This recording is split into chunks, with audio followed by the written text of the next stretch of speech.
기도하옵나이다.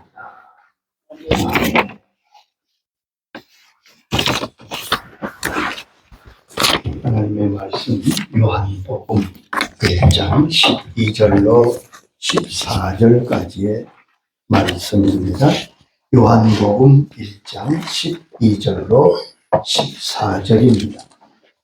영접하는 자, 곧 그 이름을 믿는 자들에게는 하나님의 자녀가 되는 권세를 주셨으니 이는 혈통으로나 육종으로나 사람의 뜻으로 나지 아니하고 오직 하나님께서 난 자들이니라. 말씀이 육신이 되어 우리 가운데 거하심에 우리가 그 영광을 보니 아버지의 독생자의 영광이요 은혜와 진리가 충만하더라. 아멘. 하나님의 자녀의 권세, 이런 말씀의 제목으로 말씀을 드리겠습니다. 미국에 있는 나야가라 폭포는 세계적으로 유명하지요. 카나다 국경지대에 있기 때문에 양쪽에서 볼 수 있는 엄청난 폭포입니다. 수많은 관광객이 와서 구경을 합니다. 2차 대전 후 1950년 초에 어느 날 그날도 수많은 사람이 와서 이 폭포를 구경합니다. 그런데 백인 남성분이 보니까 옆에 동양 사람이 함께 서서 폭포를 보고 있는 거예요. 그래서 이렇게 묻습니다. 여보시오, 당신 나라에는 이런 폭포가 없지? 자랑스럽게 자랑합니다. 그런데 이 동양분이 그 소리를 듣더니 웃으면서 이 폭포는 우리 아버지 거예요. 이 폭포가 자기 아버지 거라는 거예요.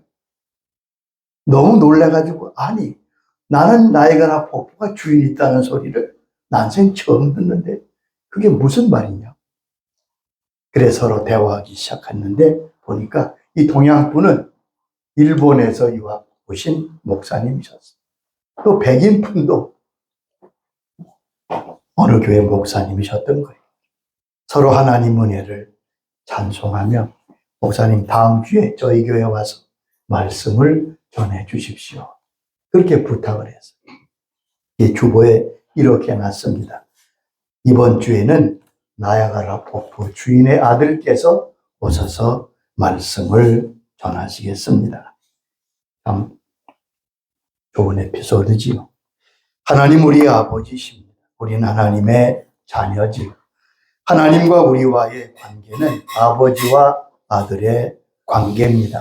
이 관계성이 매우 중요합니다. 내가 나를 아는 것은 모두 관계 속에서 알게 되는 거죠. 우리는 본래 하나님의 진노와 심판을 받아야 마땅한 존재였습니다. 에베소 2장 3절에 말씀했습니다.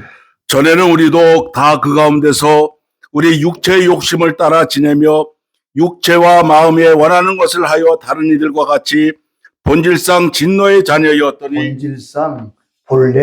본질상 진노의 자녀였는데 하나님이 큰 사랑으로 구원하셔서 이제는 하나님의 자녀가 되었습니다. 에베소 2장 5절에 말씀하셨지요. 허물로 죽은 우리를 그리스도와 함께 살리셨고 너희는 은혜로 구원을 받은 것이라. 허물로 죽은 우리를 주님이 살리셔서 우리가 하나님의 자녀가 되어 구원받았지요. 그래 지금 우리의 신분은 어떠냐 하면 에베소 2장 19절에 이렇게 말씀하십니다. 그러므로 이제부터 너희는 외인도 아니요 나그네도 아니요 오직 성도들과 동일한 시민이요 하나님의 권속이라. 여기 보면 이제부터는 그러므로 너희는 외인도 아니요 나그네도 아니요 동일한 시민이요 하나님의 권속이란 말은 패밀리, 가족이 되었다는 말입니다. 아멘. 이제 우리의 위치는 하나님의 패밀리입니다. 하나님의 식구가 되어 또한 하나님의 자녀가 된 것입니다. 이는 전적으로 예수님이 우리에게 주신 것이죠. 그러므로 예수 믿는다는 것은 예수님과 나와의 관계를 바로 아는 것입니다. 하나님이신 주님이 이 땅에 오셨습니다. 자기 백성들을 구원하러 오셨습니다. 그런데 자기 땅에 오신 예수님을 그 백성들이 영접하지 않았습니다. 요한복음 1장 11절 보면 자기 땅에 오매 자기 백성이 영접지 않았습니다. 예수님을 거절했습니다. 선지자를 거절했던 저들은 끝내 하나님의 아들을 거절하게 된 것입니다. 여러분, 거절은 큰 죄며 심판받을 죄입니다. 하나님 앞에 우리가 불순종과 거절이 얼마나 큰가 하는 것을 꼭 기억해야 합니다. 욥기서 9장 4절에 이렇게 말씀했습니다. 그는 마음이 지혜로우시고 힘이 강하시니 그를 거슬려 스스로 완악하게 행하고도 형통할 자가 누구이랴. 하나님 앞에 완악하게 행하고도 형통할 자라 누가 있겠느냐. 시편 107장 10절 11절도 우리에게 말씀하십니다. 사람이 흑암과 사망의 그늘에 앉으며 공고의 쇠사슬에 매임은 하나님의 말씀을 거역하며 지존자의 뜻을 멸시함이라. 여기 보면 사람이 흑암과 사망의 그늘에 앉고 곤고와 쇠사슬에 왜 매이느냐. 그것은 하나님의 말씀을 거역하고 지존자의 뜻을 멸시하기 때문에 그런 자리에 앉게 된다는 거예요. 여러분, 내가 순종하는 것과 거역하는 것은 전혀 다른 결과를 가져옵니다. 이사야 1장 19절로 20절에 이렇게 말씀했습니다. 너희가 즐겨 순종하면 땅의 아름다운 소산을 따 먹을 것이요 너희가 거절하여 배반하면 칼에 삼켜지리라. 여기 보면 너희가 즐겨 순종하면 아름다운 소산을 하나님이 먹게 하시겠지만 너희가 거절하고 배반하면 칼에 삼켜지리라. 여호와 입의 말씀이니 우리는 언제나 주님의 말씀에 순종해야 하고 그 순종이 얼마나 복된 것인가를 잊으면 안 됩니다.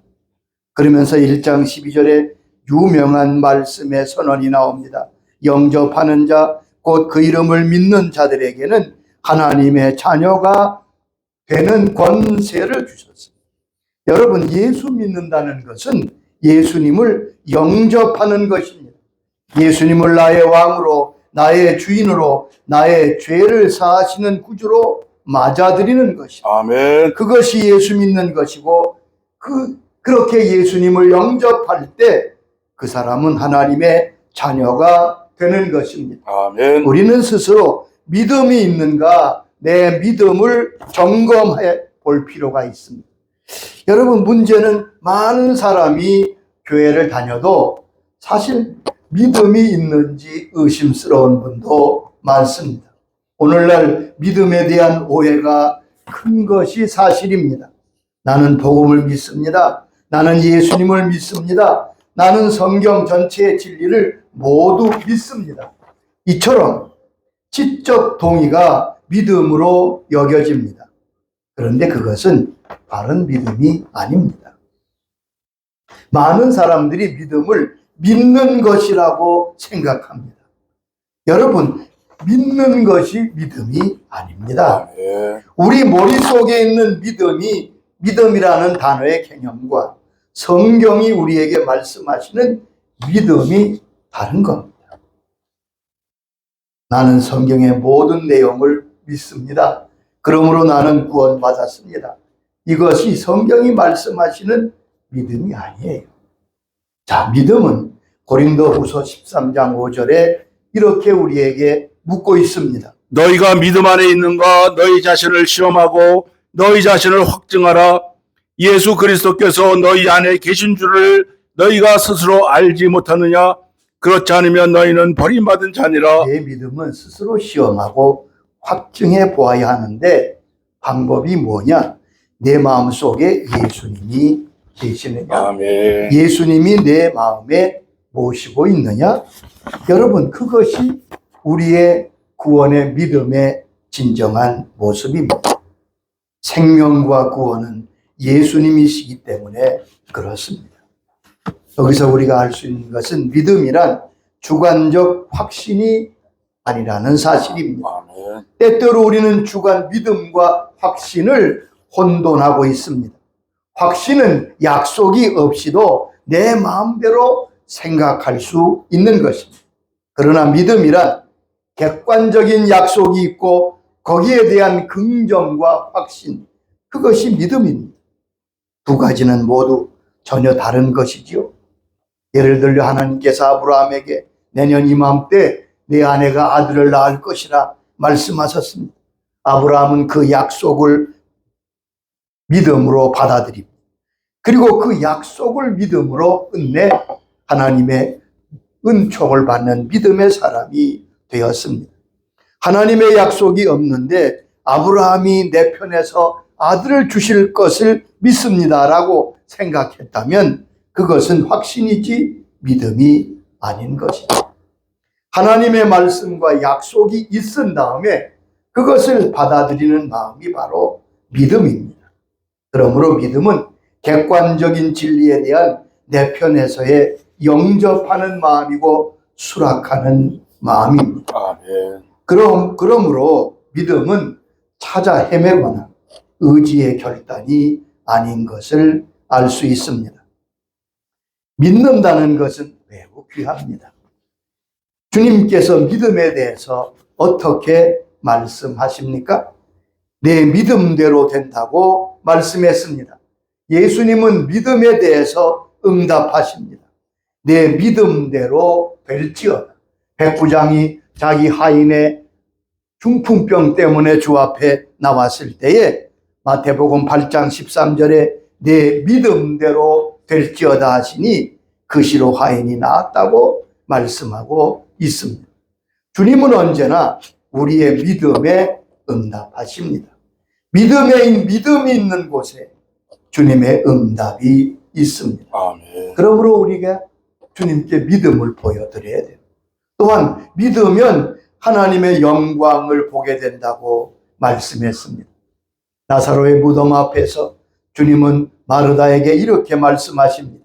네가 믿으면 하나님의 영광을 보게 될 것이다. 또한 믿음으로만 하나님을 기쁘시게 할 수 있다고 말씀했지요. 히브리 11장 6절 보면 믿음이 없인 하나님을 기쁘시게 못하나니 하나님께 나아가는 자는 반드시 그가 계신 것과 그가 자기를 찾는 자들에게 상 주시는 이심을 믿어야 한다고 말씀했습니다. 언제나 하나님은 우리의 믿음을 보시고 기뻐하십니다. 그러므로 예수님을 영접하는 것이 믿음입니다. 예수님을 영접하는 자, 곧 그 이름을 믿는 자라고 오늘 본문에 말씀했지요. 예수님을 영접하는 자는 예수님의 이름을 믿는 것이다. 여러분, 이름이 무엇입니까? 이름은 그 사람 자신입니다. 그 사람을 나타내는 것이 이름입니다. 그 이름이 그 자신입니다. 이름을 믿는다는 것은 그 사람을 믿는다는 것을 말합니다. 하나님의 모든 역사는 예수님의 이름으로 일어납니다. 첫째, 예수 이름으로 죄 사함을 받습니다. 아멘. 누가복음 24장 47절에 말씀했습니다. 또 그의 이름으로 죄 사함을 받게 하는 회개가 예루살렘에서 시작하여 모든 족속에게 전파될 것이 기록되었으니 또 그의 이름으로 죄 사함을 받게 하는 놀라운 회개가 전파된다. 또 예수 이름으로 우리가 구원을 받습니다. 사도행전 4장 12절에 이렇게 말씀하셨습니다. 다른 이로서는 구원을 받을 수 없나니 천하 인간 중에 구원을 받을 만한 다른 이름을 우리에게 주신 일이 없음이라. 천하 인간 중에 구원받을 만한 다른 이름을 주신 적이 없다. 또한 주의 이름으로 우리의 기도가 응답됩니다. 요한복음 16장 23절 보면 내가 진실로 진실로 너희에게 이르노니 너희가 무엇이든지 아버지께 구하는 것을 내 이름으로 주시리. 아멘. 여러분, 우리의 기도가 유효한 것은 예수님의 이름으로 기도할 때입니다. 하나님은 예수 이름에만 응답하십니다. 또한 예수 이름으로 귀신을 쫓아내며 이적이 일어나게 됩니다. 믿는 자에게 하나님께서 마가복음 16장 17절 보면 믿는 자에게는 이런 표적이 따르리니 그들이 내 이름으로 귀신을 쫓아내며 악한 마귀의 세력을 정복하고 이기는 것도 우리의 믿음인 것입니다. 믿음은 영접하는 것인데 영접하는 것은 예수님의 이름을 믿는 것입니다. 그리고 믿는 자에게 하나님의 자녀가 되는 권세를 주십니다. 이것은 믿는 자에게 주신 가장 큰 은총입니다. 특권이지요. 하나님의 자녀가 되었다. 아멘. 나는 하나님의 자녀입니까? 내가 하나님의 자녀인 것을 누가 증명해 줍니까? 자, 누군가 우긴다고 되지 않잖아요. 너는 하나님의 자녀다. 성경은 누가 내가 하나님의 자녀인 것을 증언하신다고 말씀하십니까? 로마서 8장 16절에 잘 말씀해 주셨습니다. 성령이 친히 우리의 영과 더불어 우리가 하나님의 자녀인 것을 증언하시나니 성령이 친히 우리의 영과 더불어 우리가 하나님의 자녀인 것을 증언하신다. 내가 하나님의 자녀인 것을 누가 성령께서 증언하세요. 왜요? 성령이 우리를 낳으셨잖아요. 물과 성령으로 거듭난다. 성령님은 나를 하나님의 자녀로 낳으신 분입니다. 아멘. 어머니와 같으세요. 그리고 내 영은 알아요. 내가 거듭났는데 모를 리가 있겠습니까? 내가 하나님의 자녀가 된 것을 증거하시는 분은 성령님이시고 내 영이십니다. 그리고 하나님의 자녀에게는 특권이 있습니다. 자, 하나님의 자녀의 권세를 주셨다. 여러분 잘 보세요. 하나님의 자녀는 어떤 특권이 있느냐? 첫째는 상속권이 있습니다. 자녀들에게는 아버지에게서 상속권을 가지게 됩니다. 여러분, 자녀만 가지는 특권은 상속권입니다. 아멘. 하나님 나라를 우리가 상속할 수 있는 거예요. 로마서 8장 17절에 그 상속권에 대해서 이렇게 말씀하셨습니다. 자녀이면 또한 상속자 곧 하나님의 상속자요 그리스도와 함께한 상속자니. 여기 보면 자녀이면 또한 상속자, 하나님의 상속자요 그리스도와 함께한 상속자. 아멘. 우리가 예수님과 함께 하나님의 나라를 상속받을 수 있는 귀한 것은 상속받을 권세를 내가 가지고 있는 거지요. 예수님께서 양과 염소의 비유 마태복음 25장에 말씀하시면서 양들에게 이렇게 말씀했습니다. 내 아버지께 복받은 자들이여 나와 창세로부터 너희를 위하여 예비된 나라를 상속하라. 아멘. 양들에게 그랬어요. 주의 자녀들에게 너희가 하나님이 예비하신 땅을, 즉 하나님의 나라를 상속하라. 두 번째는 기도의 권세가 있습니다. 여러분, 기도는 하나님의 자녀만 할 수 있는 특권입니다. 아무나 기도한다고 하나님이 들으시지 않아요. 하나님은 그의 자녀들의 간구를 들으십니다. 또한 하나님이 우리를 자녀로 부르신 것은 기도를 듣기 위해서이라고 주님이 친히 말씀하셨습니다. 아멘. 요한복음 15장 16절에 말씀하십니다. 너희가 나를 택한 것이 아니요 내가 너희를 택하여 세웠나니 이는 너희로 가서 열매를 맺게 하고 또 너희 열매가 항상 있게 하여 내 이름으로 아버지께 무엇을 구하든지 다 받게 하려 함이라. 여러분, 기도는 특권이에요. 우리가 이걸 잘 몰라서 기도를 부담스러워 하는데 하나님께 기도할 수 있는 것은 자녀들에게만 주신 특권입니다. 아멘. 주님께서 그래서 이 기도에 대해서 이렇게 가르치셨습니다. 마태복음 7장 11절에 중요한 말씀을 하셨습니다. 너희가 악한 자라도 좋은 곳으로 자식에게 줄 알거든 하물며 하늘에 계신 너희 아버지께서 구하는 자에게 좋은 곳으로 주시지 않겠느냐. 여기 보면 하나님이 악한 자라도, 여러분 세상에 악한 부모라도 자녀가 떡을 달라는데 돌을 줄 자가, 생선을 달라고 하는데 뱀을 줄 자가 있겠느냐? 없겠지요. 하물며 하나님께서 그 자녀들에게 구하는데 귀한 것 주시지 않겠느냐 말씀했습니다. 자, 이제 이 놀라운 은혜와 특권이 어떻게 내게 주어지게 됩니까? 오늘 본문 1장 13절에 이는 혈통으로나 육정으로나 사람의 뜻으로 나지 아니하고 하나님께로부터 났다고 말씀했습니다. 하나님의 자녀가 되는 것은 인간의 권위나 또한 사람의 뜻으로 되는 것이 아니라는 말입니다. 여기 첫째로 혈통으로 나지 아니했다고 말씀했습니다. 자, 성경은 혈통으로 하나님의 자녀가 되는 것이 아니라고 선언합니다. 이 의미는 아주 중요한 문제를 지적합니다.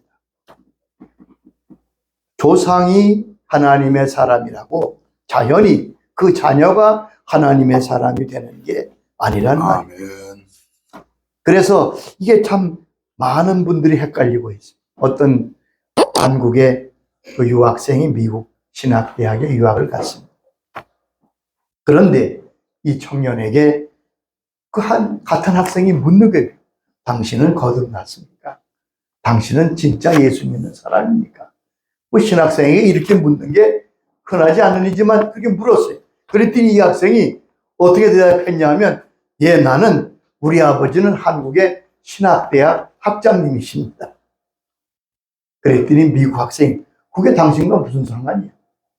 그게 당신과 무슨 상관이? 그래, 여러분. 그렇습니다. 여러분, 우리가 기억할 것은 혈통으로 되지 않습니다. 유대인들은 자기가 아브라함의 후손이기 때문에 우리는 다 천국에 간다고 굳게 믿고 있던 사람. 근데 성경은 아니라고 말씀합니다. 세례요한은 마태복음 3장 9절에서 이렇게 말씀하고 있습니다. 속으로 아브라함이 우리 조상이라고 생각하지 말라. 내가 너희에게 이르노니 하나님이 능히 이 돌들로도 아브라함의 자손이 되게 하시리라. 여기 보면 아브라함이 우리 조상이라고 안심하고 여기지만 하나님이 이 돌들로도 아브라함의 자손이 되게 하시리라. 혈통으로 되지 않는다. 이거 우리가 꼭 기억해야 됩니다. 아멘. 자동적으로 하나님의 자녀가 되는 혈통은 세상에 없다라는 말씀입니다. 믿음의 가정에 태어나는 건 복된 일이에요. 하나님께서 특별히 기억하시고 약속하시기도 했죠. 주 예수를 믿으라, 그리하면 너와 네 집이 구원을 얻으리라. 그러나 그것이 자동적으로 되는 것은, 혈통적으로 되는 것은 아니라는 뜻입니다. 두 번째는 육정으로 나지 아니했다고 말씀했습니다. 육정으로 나지 않았다는 것은 인간의 노력이나 의지나 수양에 의하여 하나님의 자녀가 되지 않음 의미합니다. 사실 아들이 된다는 것은 그가 교양이나 자격을 갖추었기 때문에 아들이 되는 게 아니라 벌써 아들로 태어났기 때문에 양육되는 거 아니겠어요? 육적으로 되지, 육정으로 되지 않는다. 그러니까 우리가 하나님께서 주시는 은혜. 세 번째는 사람의 뜻으로 되지 않는다고 말씀했습니다. 그 사람의 결심으로 되는 것이 아님을 말씀하십니다. 오직 하나님께로 난 자라고 오늘 성경은 말씀했습니다. 그러므로 구원은 하나님의 은혜로 우리에게 주어지는 것입니다. 아멘. 에베소 2장 8절 유명한 말씀이지요. 너희는 그 은혜에 의하여 믿음으로 말미암아 구원을 받았으니 이것은 너희에게서 난 것이 아니요 하나님의 선물이라. 행위에서 난 것이 아니니 이는 누구든지 자랑하지 못하게 함이라. 여기 보면 너희는 그 은혜로 인하여 아멘. 믿음으로 말미암아 구원을 받았으니 이것이 너희에게서 난 것이 아니요 하나님의 선물이라. 행위에서 나지 않았으니 누구든지 자랑하지 못하게 하려 함이라고 말씀했습니다. 야고보 1장 18절에도 이렇게 말씀하셨습니다. 자기의 뜻을 따라 진리의 말씀으로 우리를 낳으셨느니라. 진리의 말씀으로 우리를 낳으셨다고. 그러므로 우리는 하나님의 자녀의 의식을 가지고 살아야 합니다. 자기의 정체성을 늘 잘 기억하고 살아야 합니다. 오늘 말씀하신 대로 주께서 은혜로 우리를 주의 자녀로 삼았습니다. 성경은 어떤 말씀을 우리에게 하고 있습니까? 첫째는 빛의 자녀로 살라고 우리에게 말씀합니다. 아멘. 예배소 5장 8절에 말씀했습니다. 너희가 전에는 어둠이더니 이제는 주 안에서 빛이나 빛의 자녀들처럼 행하라. 너희가 전에는 어둠이더니 이제는 빛이라, 빛의 자녀들처럼 행하라. 아멘. 두 번째는 위의 것을 찾으며 살라고 말씀하고 있습니다. 우리는 땅에 살지만 땅에 속한 자가 아니라 위에 속한 자인 거지. 골로새 3장 1절에 말씀하십니다. 너희가 그리스도와 함께 다시 살리심을 받았으면 위의 것을 찾으라. 여기 보면 즉 우리의 본분이, 우리의 본향이 어딘가를 말씀하는 것. 세 번째는 믿음으로 살아야 된다고 말씀했습니다. 히브리 10장 38절에 이렇게 말씀했습니다. 나의 의인은 믿음으로 말미암아 살리라. 나의 의인은 믿음으로 말미암아 살리라. 또한 믿는 자의 권세를 사용하며 살아야 될 것을 말씀했습니다. 하나님께서 오늘 요한복음 1장 12절 이하의 말씀을 통해서 우리에게 선언하신 이 귀한 진리를 기억하고 내가 어떤 자리에 있는지 누구인 것을 생각하고 그 자리에 서서 주를 섬겨 나가는 하나님의 자녀들이 다 될 수 있기를 주의 이름으로 축원합니다. 아멘. 아버지 감사합니다. 영접하는 자, 곧 그 이름을 믿는 자에게 하나님의 자녀가 되는 권세를 주시다. 이것은 혈통이나 육정이나 사람의 뜻으로가 아니라 하나님께로부터 난 것이라 오늘 우리에게 말씀해 주시니 감사합니다. 모든 주의 자녀들을 이렇게 은혜로 부르신 것을 감사합니다. 우리 가정의 모든 자녀들도 은혜로 불러주셔서 하나님의 귀한 나라의 영광스러운 주의 자녀로 삼아주시고 하나님의 귀한 은혜 가운데 승리하며 살아가도록 성령을 부어주시옵소서. 아멘. 우리의 삶 가운데 하나님의 자녀로서의 삶이 나타나게 하시고 주여. 빛의 자녀로 위의 것을 찾으며 믿음으로 승리하는 은총들이 있도록 주님 은혜 부으시고 역사하여 주시옵소서. 아멘. 예수님의 이름으로 기도드리옵나이다. 아멘.